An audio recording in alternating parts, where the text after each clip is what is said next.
Es Leonardo Tovar, profesor de la Universidad Santo Tomás, aquí en Bogotá. Con frecuencia ha colaborado en el Departamento de Filosofía de la Universidad Nacional y ha estado acá en este seminario sobre el pensamiento colombiano desde sus comienzos, desde el seminario dedicado a Miguel Antonio Castro. Sobre el tema ha escrito varios artículos, varios artículos, básicamente sobre el pensamiento político, como también ha escrito algunos libros sobre teoría política. Gracias. Le doy la palabra entonces.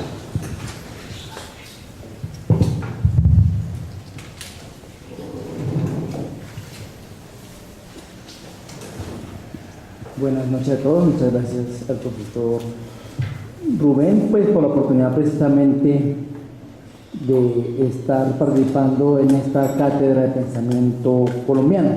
Nosotros ya nos habíamos encontrado el primer día y pues entonces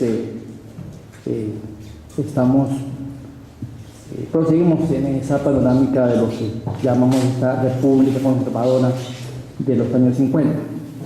Bueno, entonces paso a leer y a comentar. Una contravía socialista para Colombia, democracia y socialismo en Antonio García Nosa.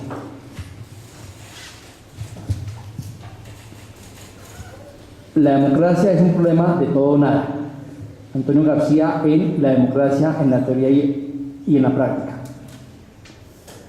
En este ciclo de la Cátedra de Pensamiento Colombiano, dedicado a indagar lo que a falta de un nombre mejor hemos llamado la restauración conservadora, ubicada entre el fin de la República Liberal en 1946 y el advenimiento del Frente Nacional en 1958, hemos seguido las reservas reaccionarias frente a la democracia liberal originadas en lo que Herbert Brown describió como la mentalidad conservadora, patentizada en la ideología de Laureano Gómez y en utilización del pensamiento de Bolívar para fundar un orden autoritario, tal como Tomás Barrero y Rubén Sierra, respectivamente, nos lo han ilustrado y nos lo ilustrarán.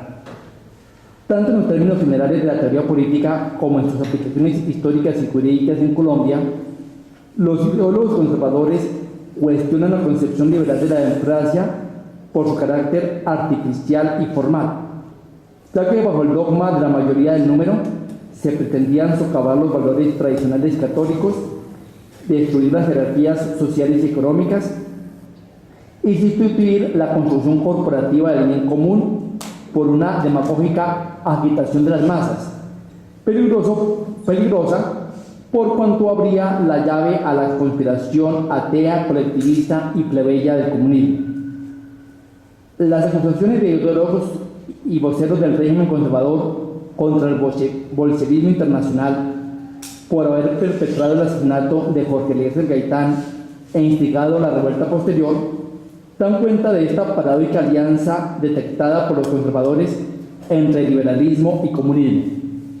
Según dicha interpretación, después de haber camuflado sus tesis socializantes en la Revolución en Marcha de López Pumarejo y de haber alentado los planteamientos populistas de Gaitán, los comunistas confabularon contra él, con el fin de desestabilizar el orden conservador que había sucedido al funesto ensayo liberal de 1930 a 1946.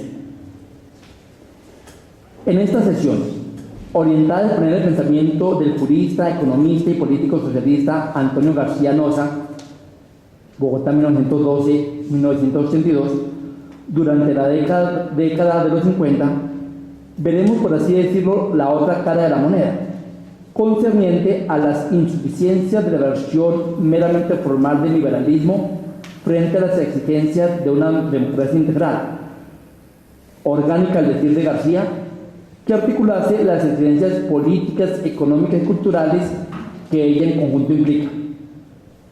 La fuente principal de esta exposición reside en su obra La democracia en la teoría y en la práctica, una tercera posición frente a la historia, publicada originalmente en 1951, que durante el periodo estudiado contó con una segunda edición en 1957. Hemos consultado además su estudio sobre la trayectoria y legado político de Jorge Enrique Gaitán de 1955, al igual que algunos ensayos y artículos periodísticos, y discursos de creación política, como su conferencia ante la Convención Socialista de 1955, publicada bajo el título Nuestra lucha por una patria nueva, entre otros documentos. Tanto en los textos de índole teórica como en los escritos políticos, resuena su doctrina de que solo la instauración del socialismo era la vía para alcanzar en Colombia la anhelada democracia en el sentido total por él definido. Al comparar las opciones conservadoras con las críticas socialistas de García a la democracia liberal, no sostendremos la hipótesis simplista de que los extremos se tocan. No obstante, sí podemos sugerir que al avanzar en sus justificados cuestionamientos a las formas vacías de la democracia colombiana, García desestimó algunos avances genuinamente democráticos de la República Liberal y consintió algunas ideas de orden antiliberal como estrategia para alcanzar la verdadera democracia. Entre otros argumentos, así lo comprueba su lectura sobre las ideas y obra de Bolívar, quien a su entender recurrió a medidas de autoridad para garantizar que la guerra de independencia se convirtiera en una revolución social y el nuevo gobierno no sucumbiese ante los intereses sectarios de las camarillas criollas, origen de los partidos históricos colombianos. Por oportunismo político o por convicción, quiso proyectar en el general Rojas Pinilla esta garantía militar de la democracia orgánica, como medio para superar el régimen de exclusión y simulación legado por las clases altas conservadoras y liberales enquistadas en el Estado, con sus secuelas de violencia y desigualdades estructurales. De este modo, García se instaura en una línea de pensamiento que con diversos énfasis, luego de diagnosticar la oposición entre la democracia formal y la democracia real, justifica o por lo menos contempla recursos de fuerza en la conquista de la democracia. La desconfianza ante las formas legales y las acciones civiles no es gratuita, ya que, como el propio García denuncia, las leyes y medidas administrativas ajustadas a derecho han servido sistemáticamente para honestar la arbitrariedad y los intereses de las castas gobernantes. No obstante, mirada con perspectiva histórica, cabe preguntarse desde el mismo ideario y práctica política de García si es posible desearle un nuevo civilismo que la fuerza de la voluntad ciudadana cimente su oposición a toda fuerza y su construcción de la democracia como régimen político, sistema económico y forma de vida. Quedan estas reflexiones como telón de nuestro recorrido por el pensamiento de García Noza en tiempos de la República Conservadora y la dictadura militar. Así las cosas, en la primera parte de la conferencia pasaremos revista a los debates suscitados por García con el fin de deslindar su proyecto socialista de otras líneas políticas en lisa por entonces. En el segundo apartado se sintetizarán los aspectos centrales de la doctrina que promueve, montada sobre el trípode democracia, revolución y socialismo. Para finalizar, se analizarán críticamente discursos y actuaciones de García de creación autoritaria, que para expresarlo en sus mismas categorías, revelan la tensión dialéctica entre el cuestionamiento a una democracia meramente formal y la ejecución de un orden democrático impuesto por vanguardias científicas, políticas o militares.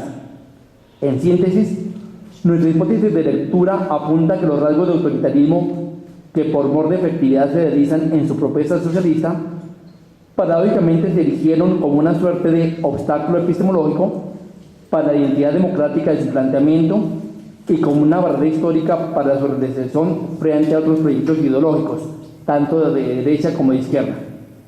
De allí que, parafraseando una de sus más conocidas obras de los años 70, nos atrevemos a sugerir que las ambigüedades del mensaje político de Antonio García en contra de sus propias intenciones configuraron una contravía socialista para Colombia. Entonces, el planteamiento general vamos a leer y exponer teniendo en cuenta pues el tiempo disponible, tratando de seguir el buen ejemplo de mis antecesores de pues, permitir que ustedes hablen, opinen y por supuesto critiquen. Uno, el socialismo de base. Antes de los 50, García había edificado una brillante carrera como escritor, estudioso del indigenismo, investigador de la geografía económica, promotor del estudio de la ciencia económica y activista político. Con posterioridad, descollará como consultor internacional de la economía agraria, artífice de un plan de desarrollo nacionalista y antiimperialista que en gran medida preludió la teoría de la dependencia y promotor de un mensaje político alternativo no solo a los partidos tradicionales inscritos en el Frente Nacional, sino a otras vertientes de izquierda.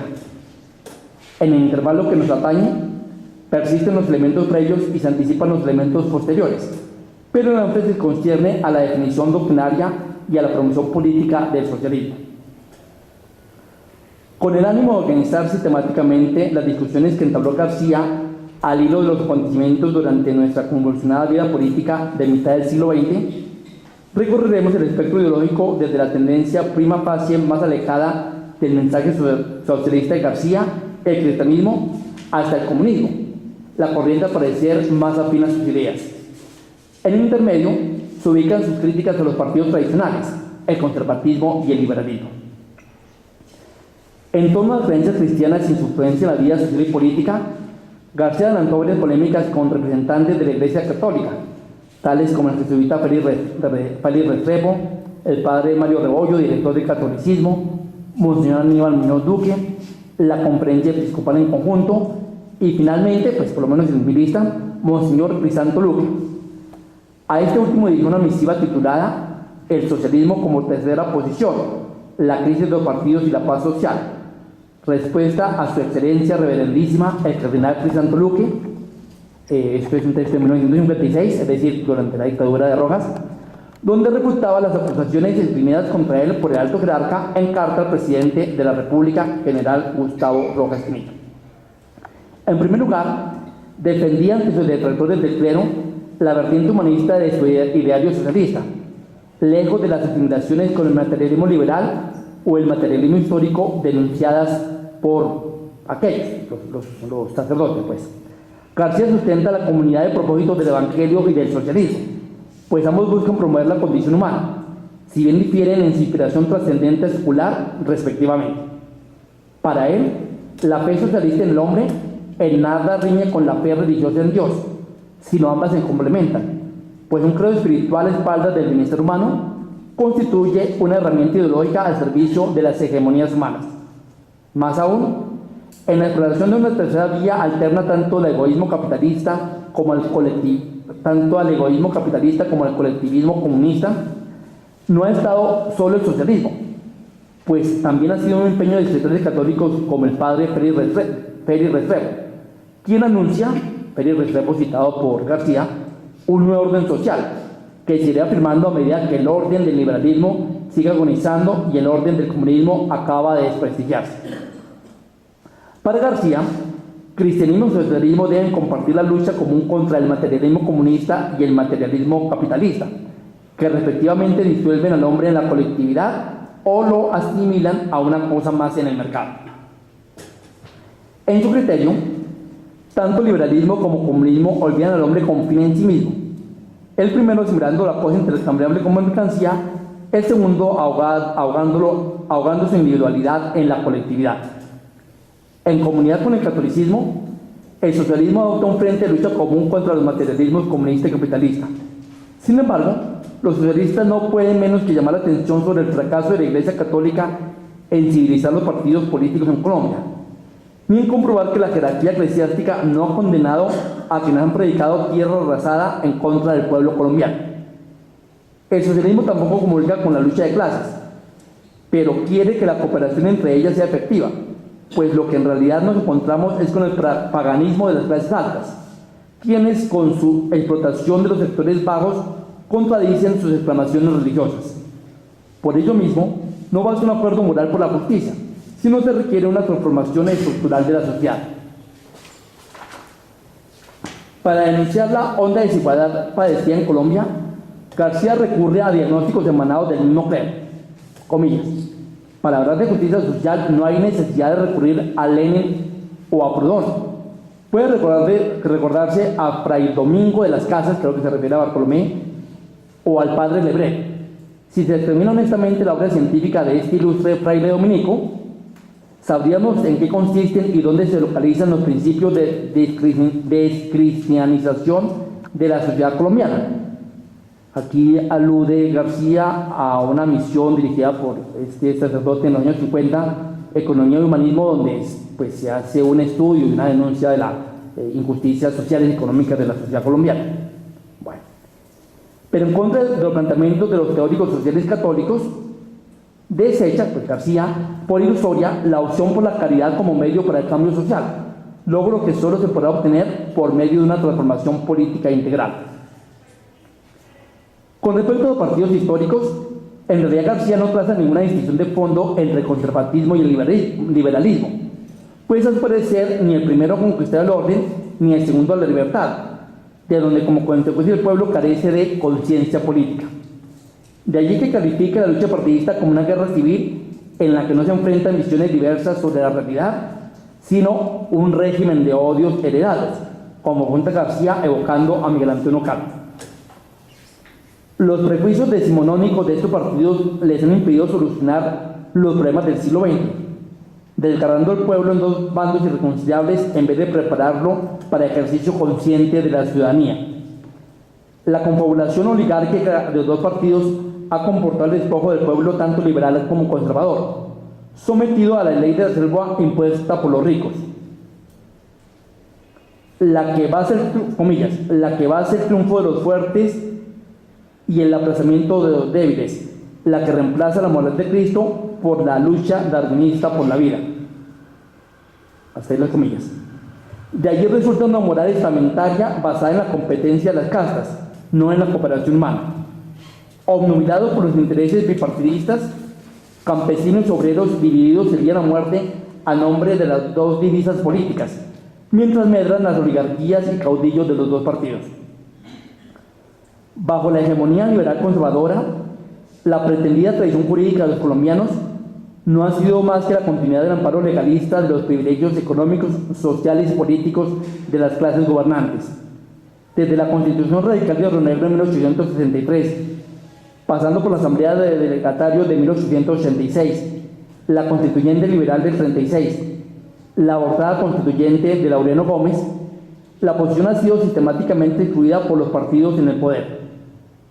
A juzgar por sus actuaciones efectivas, ambas colectividades se revelan como dos partidos conservadores, que han sido cómplices en el impulso de la violencia y en el freno a todo cambio genuino. La coalición bipartidista de regreso al orden civil, presagiaba en 1956 García en contra del futuro Frente Nacional, no es nada más que la reproducción de dicho orden de injusticia. Frente al conservatismo en singular, García es especialmente acre con el proyecto de reforma constitucional avanzado en el régimen de Laureano Gómez, ya que este responde a una mentalidad feudal y colonial que de manera reaccionaria pretende paliar las crisis del mundo moderno, devolviendo la historia al orden católico previo a la Revolución Francesa y a la Declaración de Independencia. Se trata de un programa destinado al fracaso, pues ninguna utopía contrarrevolucionaria de regreso puede devolver la historia, por muchas consignas religiosas y metafísicas que riman contra la sociedad burguesa y el capitalismo.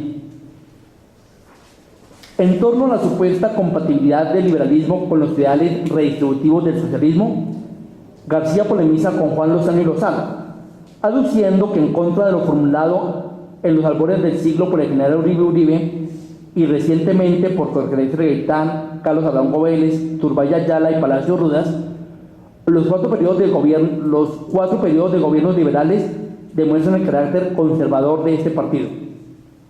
Un principio como el de la función social de la propiedad, postulado en la Constituyente de 1936, no posee un carácter socialista, ni ha contado con ninguna aplicación efectiva en el país.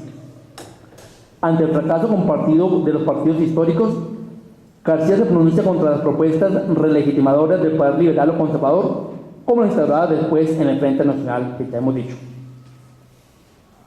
Y acerca de la supuesta identidad entre socialismo y comunismo, alude enfáticamente García que las diferencias entre los dos no solo son de carácter táctico, sino que sus respectivas ideas políticas se distancian ostensiblemente. De manera puntual, el pensador bogotano fustiga el ateísmo militante del comunismo prosoviético, aduciendo que ni el Estado ni los partidos políticos están llamados a erigirse en una antiiglesia encargada de prohibir las creencias religiosas. La revolución democrático-burguesa promovida por el comunismo internacional ha estado al servicio de la contrarrevolución liberal, pues ha instigado la división del movimiento sindical y revolucionario. Bueno, aquí pues bueno aclarar que el Partido Comunista en esta época todavía inmediatamente posterior a la Segunda Guerra Mundial está en la política del Frente Unido, en el Frente Unido creo que se llama, ¿no? Entonces por eso él ve que en el fondo el comunismo era funcional al proyecto burgués. Bueno, entonces esta es la primera parte. Sobre la polémica con el comunismo volveremos, pero pues ahí está el esquema del socialismo frente a las otras corrientes. Luego pasamos a la parte más doctrinaria, que es tratando de sintetizar este pensamiento político fundado en el socialismo, la democracia y la revolución.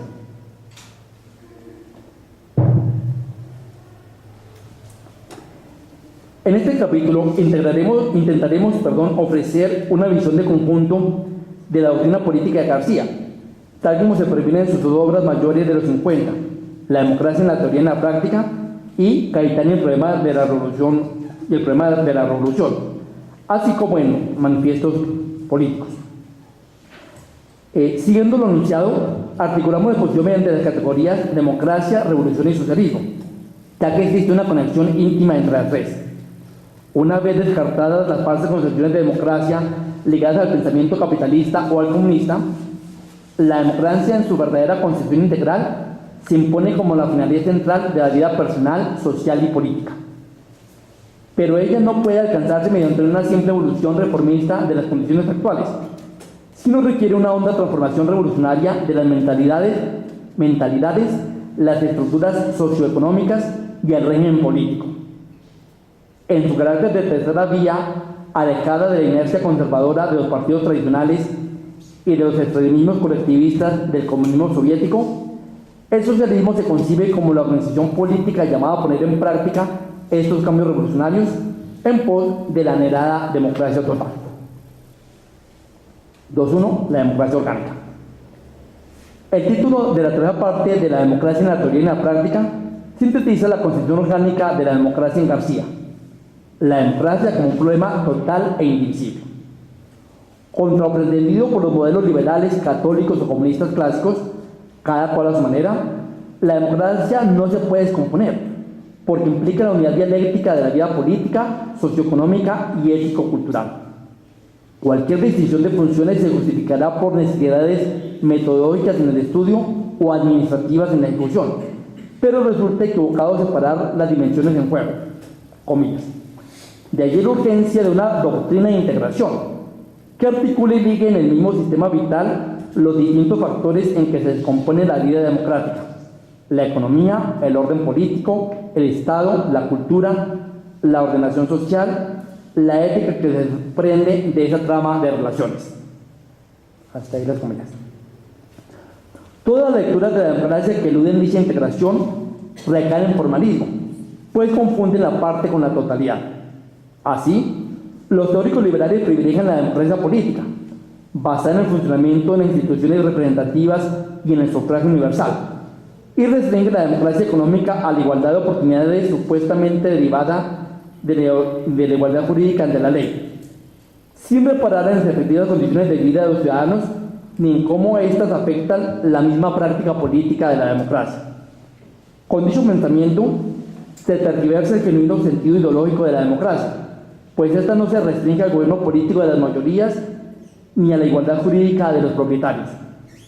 Para García, tales planteamientos sostenidos por un liberalismo capitalista terminan por equiparar formas democráticas y antidemocráticas de sociedad. Tomando en consideración sus movilizaciones plebiscitarias y sus proclamas en pro de la justicia a las clases trabajadoras germanas, se pregunta García, comillas, Habrá un solo doctrinario del nazismo que, en uso de esas tesis informes, no puede demostrar que el totalitarismo es una forma de democracia económica y política. Seguimos. En una parcialidad semejante, pero de signo contrario, incurren los comunistas, ya que asimilan la democracia a la dictadura del proletariado, despreciando las libertades personales y políticas o, lo que es peor, oponiendo las formales libertades burguesas la supuestamente real libertad proletaria. Aparte de que se identifican falazmente los intereses del pueblo con los del Partido Comunista, paradójicamente la mayor falta reside en que se le hace el juego a la recortada idea liberal de libertades, y de allí que no se tenga inconveniente en amputarlas realmente al servicio de los dictados colectivos.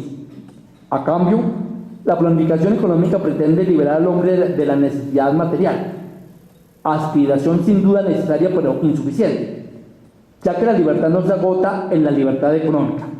Comillas. No hay democracia sin economía democrática, pero de la existencia de una economía democrática, como es la economía socialista de la Unión Soviética y de los países de la democracia popular, no demuestra la vigencia de la democracia. Ante la necesidad de resolver los problemas del hombre tomados integralmente, no solo el hombre político como en el liberalismo, ni el hombre económico como en el marxismo, tampoco resulta satisfactoria la solución de la escuela católica. Detenidos en una noción diosochesca liberal de democracia burguesa, Maritain y otros filósofos católicos reniegan con impecable lógica de las consecuencias desintegradoras del orden materialista, atomista y anarquista derivado de allí, pero sin advertir que existe otra posibilidad de organización democrática alternativa a la liberal burguesa. Para García, la concepción total e indivisible de la democracia sostenida por el socialismo constituye una verdadera superación dialéctica de la tesis liberal, restrictivamente política, y de la antítesis socialista, restringidamente económica.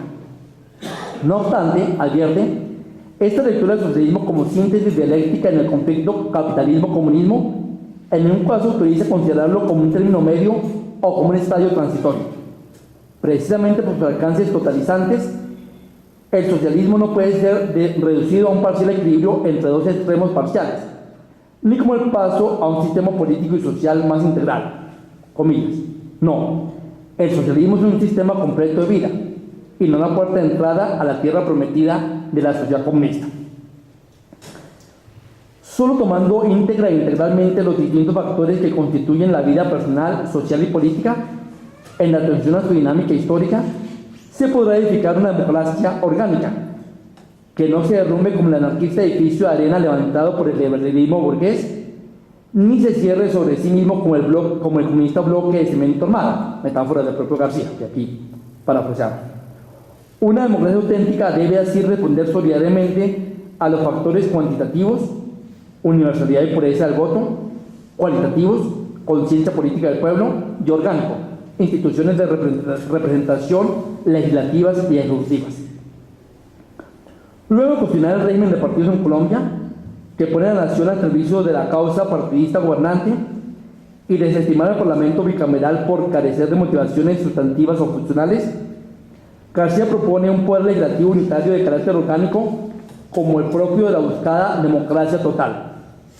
Mientras el actual Parlamento de origen liberal y el bicameralismo clasista solo expresan los intereses de una parte de la sociedad, comillas, un Parlamento orgánico integrado por representaciones de intereses político-económicos, partidos, sindicatos, federaciones, cooperativas, etc., y de intereses territoriales, representación de los municipios, sería la verdadera proyección total de los problemas y necesidades que afectan la vida de una nación.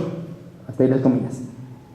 Según García, de dicho Parlamento se desprenderían por desdoblamiento los órganos del Poder Ejecutivo, según criterios de división científica del trabajo que respondan a las necesidades sociales integralmente.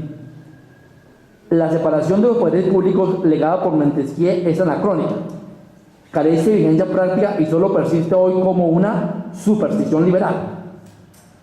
Ante la aparente proximidad de su propuesta con el corporativismo, anotemos que García declara que su modelo parlamentario se distingue nítidamente de aquel, pero sin ofrecer mayores argumentos de respaldo, o por lo menos yo no los detecté, ¿no? Pero obviamente eso se puede precisar. Entonces pasamos ahora al segundo concepto, que es la revolución.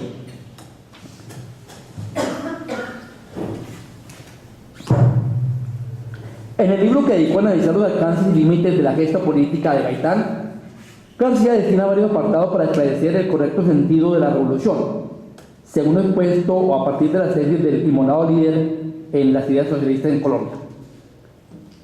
Por la vía negativa, la revolución no es el regreso en la historia. No se trata de retornar a un estadio originario al estilo del comunismo primitivo, pues se requiere progreso teórico, técnico e industrial. Tampoco la revolución le amenaza una catástrofe de ruptura final, como lo han propagado comunistas y anarcosindicalistas. Plantearlo así implica sustituir el necesario proceso histórico por el entusiasmo revolucionario del momento. Por la misma línea, la revolución no es un acto de iluminados a la vanguardia de una orden consciente. La fuerza revolucionaria no reside en la mística de los líderes ni en el resentimiento de los desposeídos, sino en la conciencia y organización populares para la lucha, armas de las que no puede ser despojado el pueblo. Ni la revolución se equipara a revuelta, pues esta se limita a promover un cambio político por la fuerza para impulsar transformaciones sociales posteriores. Comillas. En la revuelta hay un empleo terrorista de la fuerza, comillas, pues solo se busca destruir sin construir un orden nuevo. En contra del aventurerismo anarquista, la revolución tampoco es salto al vacío, sino una acción política planeada de transformación, comillas. Ni Robespierre, ni Lenin, ni Bolívar, ni Washington han simpatizado con el salto al vacío. En el otro extremo, la revolución no es mero reformismo, pues así como puede haber reformas revolucionarias que mejoran la vida social, existen reformas conservadoras dirigidas a perpetuar los privilegios o demagógicas orientadas a paliar la situación para evitar el estallido revolucionario. Este último es el caso de la Ley de Tierra colombiana de 1936, que lejos de impulsar la reforma agraria, legalizó las posiciones de los latifundistas en contra de los derechos de los campesinos. Por último, la revolución no es caridad, ya que frente al orden internacional de poder implantado por las potencias y al orden nacional de privilegios impuesto por las clases poderosas, está comprobado que nada puede esta virtud que apenas una conversión personal subjetiva y no a un cambio objetivo de la sociedad. Como bien advirtió Gaitán, se trata de una virtud peligrosa, pues no plantea las soluciones sociales en términos de derechos, sino de piedad. Es como creando así a los sectores oprimidos la responsabilidad por mejorar su propia situación.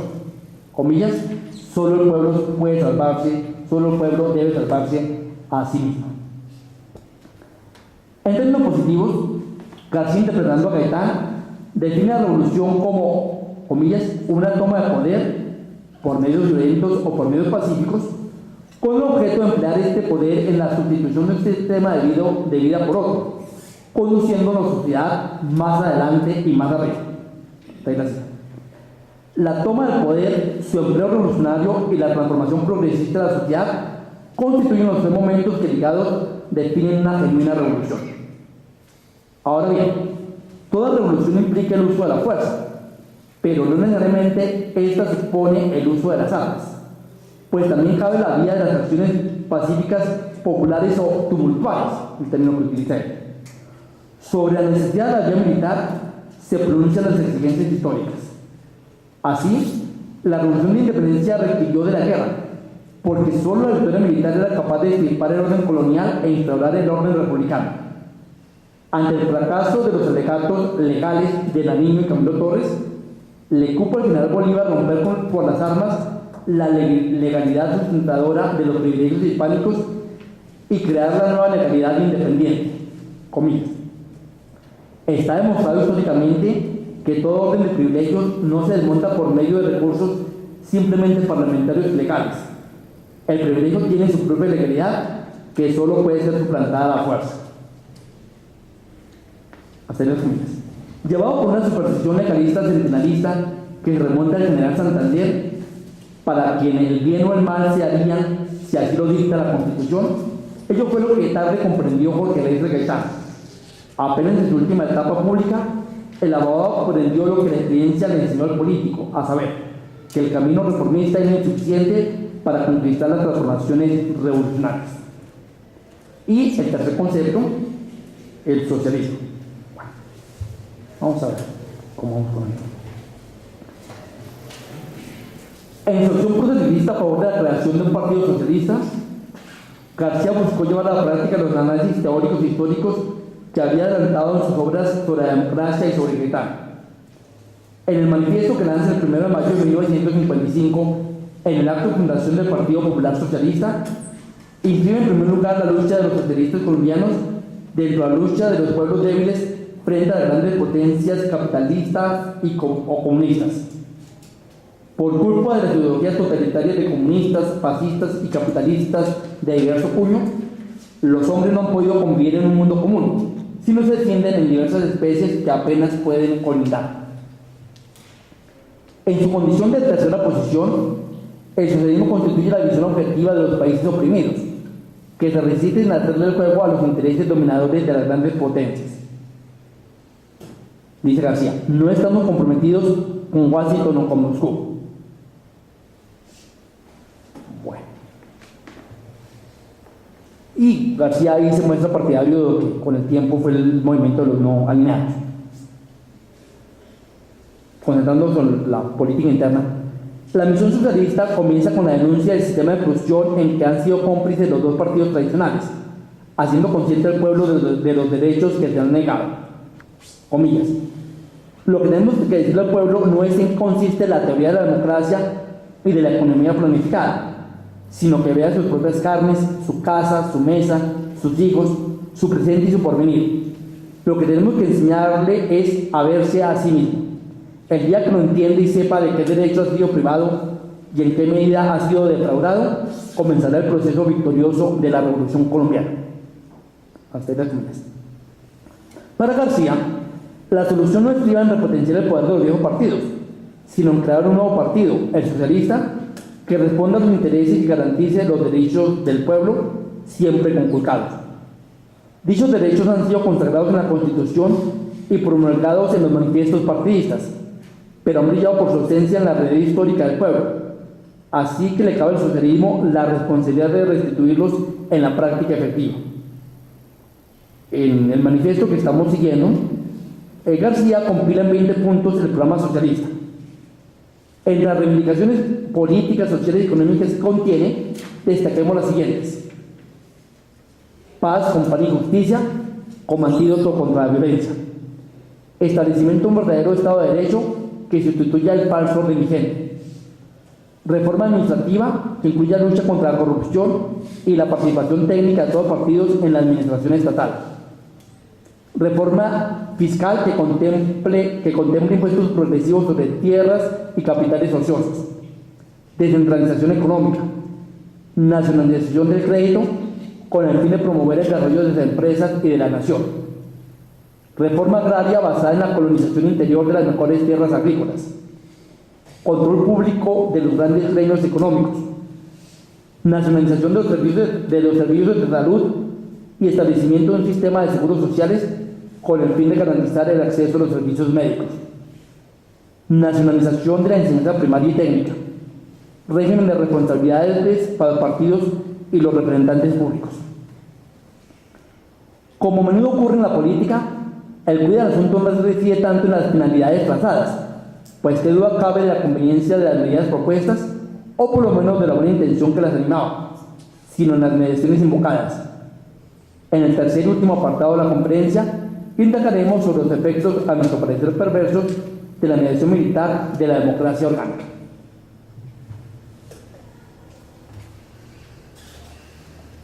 Van a tener un poquito más de paciencia que en otros casos, pero creo que vamos más o menos. Bueno. En la democracia, en la teoría y en la práctica, García cuestiona con agudeza la posición maquiavélica que reduce la política al uso de los medios para alcanzar los fines propuestos. Con independencia de si estos sean de carácter religioso como la salvación de las almas o político como la sociedad comunista, recurrir a los medios más rápidos sin importar su adecuación a los fines propuestos equivale a sustituir estos por aquellos. Así sucedió con la quema de herejes por la Inquisición. y los marxistas que cifran la realización del comunismo en la dictadura del proletariado, en el fondo reemplazan la concepción dialéctica por una visión de corte escolástico, en contra del pretendido realismo político que considera la dictadura como el canal más expedito para lograr la democracia económica sin clases ni privilegios. García llama la atención sobre cómo ese momento transitorio tiende a perpetuarse en lugar de dar paso al orden comunista, debido a que se despreció desde el punto de partida la correspondencia entre los medios dictatoriales y la finalidad democrática. La práctica de la genuina democracia exige observar unas reglas de juego que concilien medios y fines, comillas. No puede buscarse la justicia por medio de la injusticia, ni la liberación por medio del encadenamiento. Consideramos de especial relevancia para nuestra lectura transcribir el pasaje donde García contrapone la dictadura comunista a la democracia, comillas. La dictadura proletaria es un medio, pero intereses que crea toda dictadura, y máxima una dictadura tan férrea y sistemática como la comunista, no convierten dialécticamente estos medios en fines. De García. No obstante, en el momento de plantear los medios para la realización de la democracia socialista en Colombia, el historiador García y sobre todo el político García olvidan lo que el teórico García había dictaminado con claridad meridiana. En la justificación de la Revolución Armada, ya hemos visto cómo Bolívar requirió la fuerza militar para arrebatarle el poder a los españoles y erigir el orden republicano. Pero García va más allá y muestra cómo la asunción de poderes dictatoriales en contra de las formalidades democráticas liberales fue una opción necesaria para impulsar cambios revolucionarios a los que se resistían las castas gobernantes que sucedieron a las autoridades coloniales. Derrotado el Libertador por las camarillas y caudillos regionales, origen de los partidos sectarios que desde entonces han encauzado el país hacia el incremento de privilegios de los más ricos y la aportación creciente de los más pobres, la revolución quedó como una tarea pendiente, retrasada periódicamente por legislaciones contrarrevolucionarias como la regeneración de niñas y cargos, o lo que es peor, aplazada por reformas demagógicas que solo servían de válvula de escape al descontento de las gentes, sin mejorar realmente las condiciones de vida del pueblo, tal como a su parecer ocurrió en la República Liberal. Por culpa de las oligarquías conservadoras y liberales que han gobernado el país, el pueblo ha sido marginado del poder, frustrándose así la revolución social emprendida en las guerras de independencia. De la requisitoria histórica de García, pocos personajes escapan. Incluso Gaitán, si bien tenía claridad de la necesidad, naturaleza y penalidad de la vía revolucionaria, erró en los medios reformistas legales que adoptó, propiciando así que el sistema antidemocrático vigente se preservara y al final lo eliminara. Advirtamos que para nuestro autor el desconocimiento de Bolívar y otros líderes de las formalidades democráticas no comporta ninguna contradicción con la construcción de la democracia orgánica total. Al contrario, dado que esas formas legales en realidad han servido de sustituto ideológico de la verdadera democracia, actuar por encima, por fuera o en contra de ellas se convierte en un imperativo democrático. De allí la simpatía con que García recibió el golpe militar de 1953, por lo demás compartida por la mayoría de líderes liberales y conservadores del momento ante la violencia desbordada en la administración de Laureano Gómez, y la identificación entre oportunista y sustentada que hizo el general Rojas Pinilla con el general Bolívar. De acuerdo con su copartidario Simón de la Pava, García no albergaba falsas expectativas sobre las intenciones revolucionarias del mismo Rojas, pero pensaba que en ciertas coyunturas históricas algunos hombres están llamados a jugar un papel revolucionario, con independencia de sus convicciones individuales. En su sentir, el general boyacense estaba llamado a completar la tarea revolucionaria diferida desde la gesta del Libertador, y de allí que no dudó en colaborar con la dictadura militar. Por eso, cuando una suerte de enroque constitucional dirigido a legitimar jurídicamente la continuidad de su golpe de opinión, esas palabras por estos días también están sonando, cuando Rojas convoca el 7 de agosto de 1954 a la Asamblea Nacional Constituyente con el fin de que éste eligiese, es decir, lo eligiese presidente de la República para el periodo 1954-1958, García, quien había sido designado 6 días antes por el propio Rojas entre los nuevos integrantes de la Asamblea, deja constancia de su posición. tal vez vale la pena comentar que es la asamblea que se había citado por Urdaneta, pues, durante el periodo constitucional de Laureano. Cuando viene el golpe de Rojas, esa asamblea continúa, pero el general Rojas la amplía, y pues para una reforma constitucional que, pues, de todas formas también fue fracasada como la del periodo laureanista. Bueno, entonces citamos la justificación de Antonio García en su voto, ya como integrante de esta asamblea constituyente, a favor de la elección de Rojas. Dice Antonio García: como diputado socialista en representación del pueblo liberal a la Asamblea Nacional Constituyente, tengo constancia de mi voto por el teniente general Gustavo Rojas Pinilla para el cargo de presidente de la República en el periodo constitucional de 1954-1958, por considerar que su gobierno constituye la única superación actual de la crisis partidista que tanta sangre y lágrimas ha costado al pueblo colombiano, liberal y conservador. Solo un gobierno de sincera, desinteresada y pura orientación social y nacionalista, por encima de los intereses de facción y de clase, está en capacidad no solo de construir un orden de paz, sino de crear un sistema de justicia que elimine el privilegio y prepare al pueblo para el ejercicio directo, efectivo y responsable de la soberanía y el goce consciente de la libertad. No habrá república auténtica mientras la nación no conquiste a cualquier precio esos objetivos. En justificación de su voto agrega: este voto es un acto de fe en que el gobierno de las Fuerzas Armadas, las que no deben considerarse como la facción armada de los partidos, pueden construir un Estado para la nación, libre, justo y democrático. Solo esta solución no significa un regreso a la política de retaliación y de indicta, sino un camino abierto hacia la construcción de una patria para todos los colombianos, sin distingo de clase, secta o partido, y hacia la orientación de la política como un servicio de la nación y del pueblo colombiano. Y a propósito del origen militar de la administración, advierte finalmente: el orden civil no consiste en un gobierno de civiles que no garanticen el ejercicio de los derechos, ni dan al pueblo otro tratamiento que el que se emplea en la subordinación violenta de los pueblos ocultados, sino en un gobierno de civiles o militares con capacidad de respetar y hacer respetar, teórica y prácticamente, los derechos humanos, políticos y sociales de todos los partidos y las clases de la nación colombiana. Hubo sectores, García fue escogido como representante del liberalismo entre, pues, varios representantes más. Por ejemplo, Julio César Turbay fue uno de los escogidos por Rojas dentro de los representantes del liberalismo, como también del conservatismo. Hubo sectores liberales encabezados por el tiempo que se opusieron, y entonces pues hay otros representantes como Abelardo Forero Benavides, que era el líder de la bancada liberal en la Asamblea Constituyente de Rojas, y Jorge a veces, que justificaban que se hubiera llamado a Rojas. Por ejemplo, Villaveses, solamente voy a citar esa parte, dice que Antonio García es gloria de América, aludiendo al reconocimiento internacional como economista y como historiador y filósofo, podemos decir, que tenía Antonio García ya en los años 50 en otros países de América. Bueno, esto lo pasamos. Ahora, quizás más interesante que ese respaldo de otros líderes es el respaldo de las bases. Voy a permitirme leer una misiva de apoyo que remiten desde San Juan de Río Seco, Cundinamarca, a favor del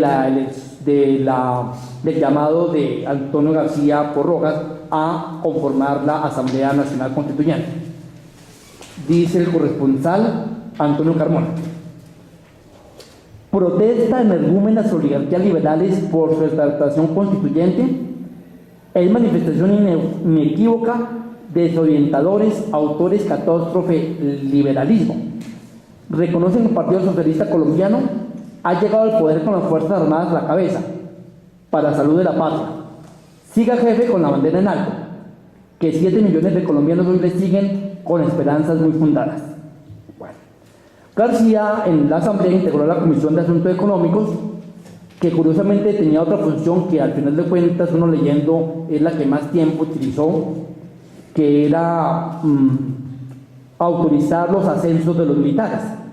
García fue el secretario de dicha corporación, entonces su mayor parte fue firmar como secretario esas autorizaciones a los ascensos de los militares, pues que obviamente era algo muy importante en el régimen militar. Bueno, sobre su papel, pues hubo dos focos en lo que ya hemos estudiado, especialmente en el 54. Uno fue la aprobación del sufragio femenino. García ahí pues apoyó ese cambio constitucional. Pero lo más importante en donde vamos a detener es en su actuación dentro de la provisión del comunismo. Entonces, retomo la lectura. Producto de presiones externas dentro del sistema interamericano, no olvidemos que nos hallamos en plena Guerra Fría, y claro está, de convenciones reaccionarias internas, la segunda decisión capital de la Asamblea en aquel 1954 consistió en la ilegalización del Partido Comunista. Lucio Pabellón Núñez, en su calidad de ministro de Gobierno, y Rafael Bernal Jiménez, desde el seno de la misma corporación, fueron los principales artífices de esta medida, patentizada en el acto legislativo número 6 del 7 de septiembre de 1954, comillas, queda prohibida la actividad política del comunismo internacional. Como se puede colegir, de nada valieron las protestas de patriotismo y la calidad del Partido Comunista Colombiano esgrimidas por su secretario general, Gilberto Beira, en comunicación dirigida a la Asamblea. En torno al camino tomado por el diputado Antonio García frente a esta iniciativa oficialista, en las actas de la Asamblea hallamos dos registros de su oposición, una como firmante de la negativa de la minoría liberal a apoyar tal propuesta, y el segundo a nombre propio. Leída por Abelardo Forero Benavides, la constancia liberal contraria a la ilegalización del comunismo culmina así, le firman todos, incluyendo a García, como te ha dicho. Comillas, dice el liberalismo. En síntesis, el liberalismo colombiano se halla en radical oposición filosófica y política con el comunismo marxista, pero no puede aceptar doctrinalmente una moción que prohíbe el comunismo compartido, por considerarlo contrario al derecho de asociación ni al comunismo como idea, porque es contrario a la libertad de pensamiento. En su propia constancia, García ratifica las oposiciones políticas, económicas y culturales que ya le hemos escuchado contra el comunismo, pero se opone a su prohibición constitucional por motivos que, curiosamente, tienen más carga de inconveniencia estratégica que de principio fundamental, dice García en su constancia. El suscrito, diputado a la Asamblea Nacional Constituyente, vota negativamente la prohibición constitucional del comunismo por considerar que no tendrá eficacia en la construcción de barreras que impidan la penetración comunista, ni mejorará la estabilidad, vigencia en alcances prácticos del sistema interamericano, ni restablecerá la vía democrática en los partidos tradicionales y, en cambio, multiplicará las represas de subversión, fomentará la clandestinidad política, estimulará la infiltración comunista en el seno de todos los partidos y servirá de instrumento al sectarismo para que cualquier fuerza democrática, en el liberalismo, en el conservatismo o en el socialismo, sea perseguida y despojada de todo derecho por el fácil procedimiento de llamarla comunista. García se ampara en su propio testimonio, ya que el socialismo ha sido sistemáticamente rechazado con la argucia de identificarlo con el comunismo. Para que no quepan dudas del carácter anticomunista de su credo socialista, declara tajantemente que este, comillas, no es filosóficamente marxista ni acepta el materialismo histórico. Sin embargo, en su sentir, la verdadera resistencia contra los errores comunistas no puede consistir en extirpar este partido del ordenamiento jurídico, sino en asegurarles a todos los integrantes de la sociedad los beneficios que el establecimiento ha escamoteado a los más pobres, finalidad que precisamente es buscada por los terroristas y cuya carencia es el caldo de cultivo de la agitación comunista. Con respecto al lado internacional de la cuestión, los socialistas rechazan todo colonialismo ideológico proveniente del lado capitalista, pero también del lado comunista. La salvación no viene de Rusia. Comillas, nuestra salvación no puede venir sino de nosotros mismos. Hasta García. Contra la unilateral doctrina comunista antinorteamericana sobre el imperialismo, los socialistas previenen también contra el imperialismo ruso. Más aún, al sistema capitalista debe reconocerse de su capacidad para incorporar en el marco legal las reivindicaciones revolucionarias, por ejemplo, la huelga reconocida como derecho, con lo cual ha impedido el capitalismo su derrumbe catastrófico pronosticado por los pensadores comunistas. Pero ninguno de estos errores teóricos o políticos justifica que, saltándose por encima de la Carta Mundial de los Derechos Humanos, se instituya el derecho a opinión, con el agravante ya advertido de que la acusación de comunismo ubicará a quienes sean acusados falazmente de procesar. Premonitariamente, García estaba litigando en causa propia, pues con el Frente Nacional el socialismo también sería relegado al ostracismo político. Antonio García, ya comentando más allá de esa constancia anticomunista, pero contraria a la prohibición constitucional del comunismo. Pues bueno, es importante, me va a saltar algo, pero es importante para la argumentación, entonces lo voy a leer. Pero antes de ilustrar su negativa a la conducta legal, su negativa a la condena legal del comunismo, sus reparos nos brindan la oportunidad de puntualizar la posición de García frente al gobierno militar. En contrapunto con el internacionalismo comunista, el líder socialista se adhiere al carácter nacionalista de la plataforma política de Rojas, comillas. Nuestra filosofía política se fundamenta en el concepto de que los problemas de la nación colombiana solo pueden ser resueltos por ella misma, en la medida en que aprende a emplear correctamente sus propios recursos y a destinarlos a la plena realización de su destino histórico.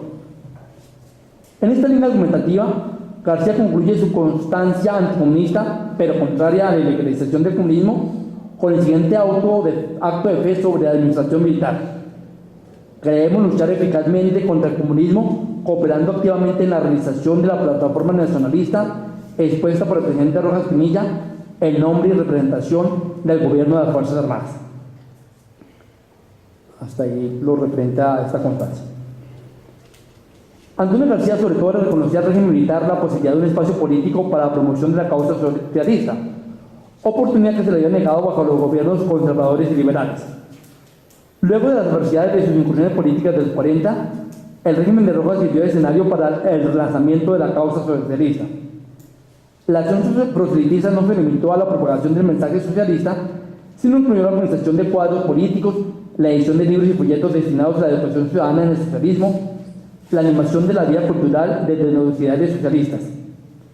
Su misma participación en la Asamblea Constituyente convocada por el dictador responde a su militancia socialista, pues estima su intervención en ella como una tribuna para la propagación de las soluciones socialistas a los males colombianos. Pero advierte a sus correligionarios que no se den ilusiones sobre los alcances de las normas emanadas de allí. Comillas. Cuando fui designado por el señor presidente miembro de la actual Asamblea Constituyente, no fui a ella engañado sobre su carácter. Buscaba una tribuna para denunciar estas mismas lacras de nuestro sistema representativo y para cometer la defensa del pueblo liberal y conservador. Y vamos ya a terminar.